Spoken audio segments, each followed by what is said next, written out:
What's going on, YouTube? Appalachian Smoke Wagon coming at you with another video. In this video, we're going to talk about why I choose the AR-15. Simple question. But before we get into that, this video is brought to you by me, Appalachian Smoke Wagon. So come on, give me a like, give me a subscribe, give me a dislike, leave me a comment. I've got several comments as of right now, and I am very appreciative for those. I have liked and responded to them, and I will continue to respond and like the ones I see. I appreciate it. Let's keep those going. All right, let's get into it. This is my bedside rifle. This is what I choose to use for bump in the night or homestead defense, anything like that. And I choose it just because it's America's rifle. That's why I choose the AR-15. The magazine. These magazines are everywhere. P-mags, metal mags. This is a Lancer mag with the metal feed lips. Like, there's so many magazines out there. So many mags. 5.56 is everywhere. The parts commonality. I have triggers laying everywhere, and parts, and spring kits, and sights, and mounts, and foregrips, and piles of AR parts. That's why I choose the AR-15. They're so kind of simple to work on if you're the slight bit mechanically inclined. I mean, you can work on an AR. I mean, you really don't need any specialty tools, but there is specialty tools that makes it a lot easier. That's why I choose the AR. And this setup right here is my bedside AR. This is what I choose to use for bump in the night, to defend my homestead, defend my family. I'm going to use my pistol to get to my rifle, and this will 95% be the one I grab. And it is a Troy Defense. And before everybody goes crazy in the comments because it's a Troy Defense, I get it. I know the whole Troy history, Lon Horiyoshi, Ruby Ridge. I know, I get it. I did not buy this from Troy Defense. I bought this rifle used from my local gun store about 5 or 6 years ago. And it was like in brand new condition. And I've dated this rifle the best I can think. This thing is like from 2012 or something. And man, it's solid. Like, it's that older, early 2010s technology. Like, the quad rail is solid. Like, it's a 14.5 drilled pin and welded with a Troy flash hider. I think it's called a Claymore or something like that. Claymore flash hider. But it works really well. And this rifle works really well. And I've done several things to it we'll talk about here in a minute. But shooting groups with this thing with just 62 grain and 55 grain.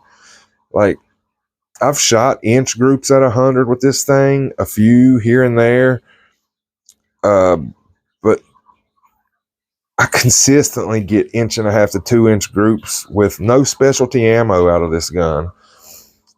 It shoots really well, like really good. I've put a lot of rounds downrange with this rifle. It's very reliable. That's why I trust it. That's why I would use it. And I got a smoking deal on it when I bought it. And it's just earned my trust. Like, I've put a couple rattle can jobs on it. Like, I got this Cordura wrap to wrap my holster, my Safariland holster, and I never got around to it.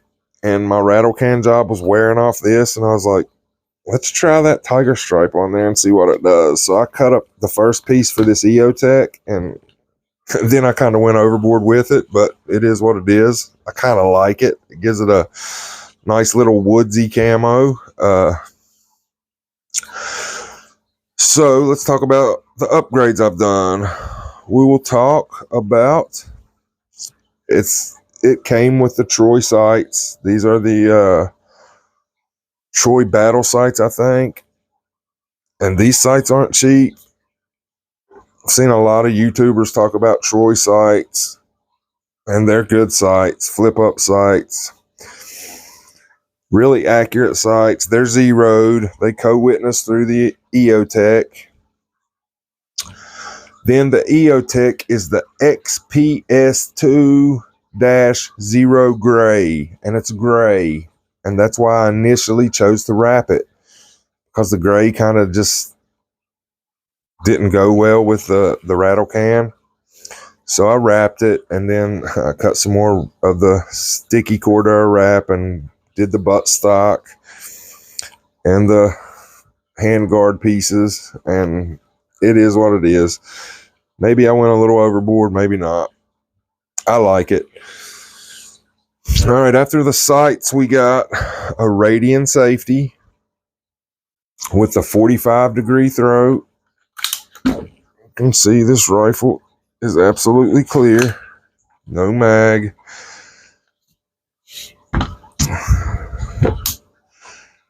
You can set this for 90 degrees or 45. I got it set at 45. I love these safeties. They're awesome. It has a Radian Raptor LT charging handle, ambidextrous. You can pull it from either side.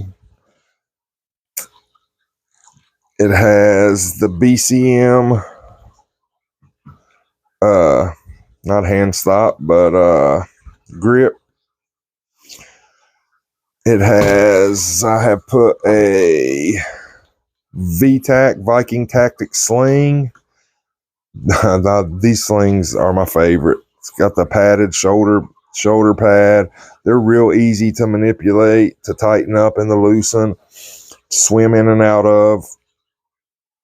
My choice for a sling.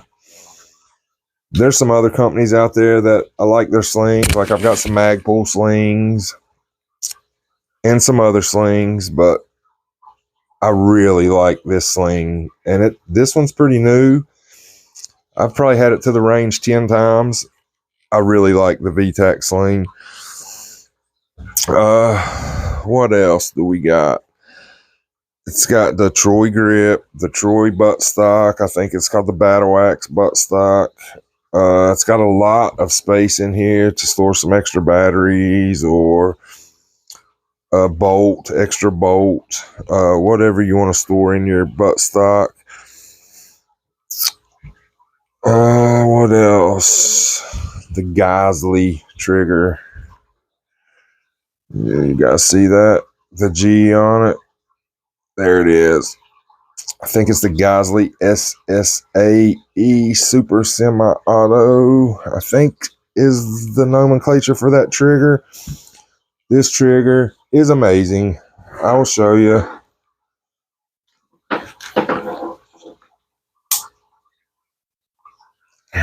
Let's check it one more time. Rifle's clear, no brass.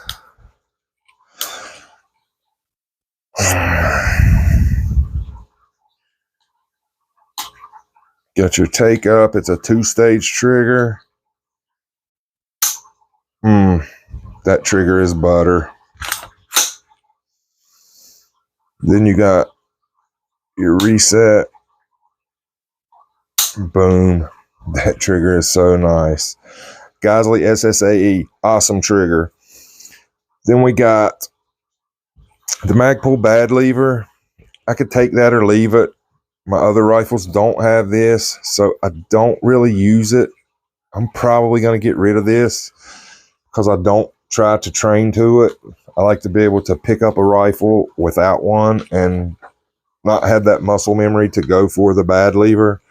So that's probably coming off as soon as I get a chance to take it off. I don't use it. It's nice to use to lock the bolt back with one hand.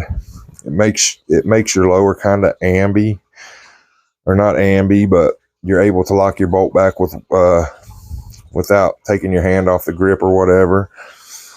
But I really don't use it. I know this is going to be controversial, but an Olight. This is like when this light, the Warrior, first came out, which has been like 2018 or 19. I got this light. I think there's several generations ahead now. This light has been super reliable and super bright. I've got stream lights, but I always come back to this light because of the brightness, and you can half click, whole click for turbo. And this light has had so many rounds put through it, and it's never stopped working. Like, it's proven its reliability to me. Are all lights reliable? I don't know. I read stuff and see stuff where they blow up like bombs. This one has been good to me.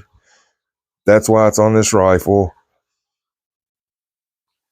I like it. I trust it. Tell me in the comments if I shouldn't. I don't know what else to say. That's the light on it. So that is my home defense rifle. Don't think I left anything out. Is there anything I need to add to this? I don't think so. I have a Holosun 3x magnifier. When I go out and I'm shooting at 100 yards or farther, I'll put the flip to side 3x magnifier on there. It makes the reticle in the EOTech look so crispy clean. I can't even explain it, how it's, because these holographic sights, the reticle kind of looks polka dotty, if that makes sense. I can't really explain it. I never knew that until I got my first EOTech, and I thought it wasn't real at first. I had to go look at some videos, and yeah, that's the way they are. So this is a super rugged optic. The EOTechs are awesome. They're proven, especially these newer generations. This one doesn't have the night vision because I don't have night vision yet. Hopefully one day. Yeah, that's about it. That's my rifle, and that's why I choose the AR-15. Yeah, leave me some comments. Tell me what kind of rifle you have. Tell me how often you shoot. I'd like to get some people together and shoot. So maybe we can get a community built up and talk about that sooner or later. But I guess I'm going to end this video here. Leave me a like. Give me a subscribe. Leave me a comment. Appalachian Smoke Wagon out for now.